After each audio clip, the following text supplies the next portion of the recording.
Still a few weeks left in this summer travel season, and despite all the delays at airports around the country, there may be a slight silver lining on the way for passengers who are so frustrated. Transportation Secretary Pete Buttigieg wrote CEOs of the major airlines asking for some accountability.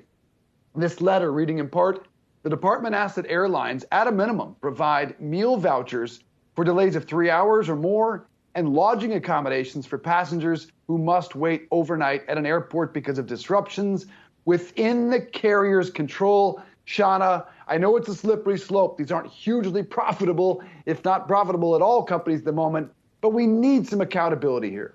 We certainly do need accountability. I think this is something that everyone who has had their flight delayed or canceled over the last couple of months has been calling for. You take a look at the number of flights that have been canceled. It was in this report here, 24% of flights were delayed throughout the first 6 months of the year. So I think it is time that airlines are held accountable. We had a TikToker on, was that earlier this week, last week, showing us some hacks that if our flight was delayed or canceled, we could potentially get reimbursed. But it is something I think airlines should be on the hook for this, and it isn't something that the passengers should be forced to pay for if their flight is canceled.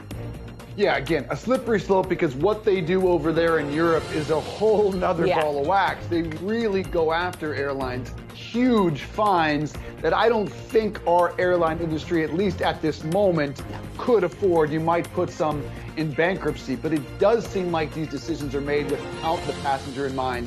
And I hope Pete Buttigieg gets a good response from the airline CEO.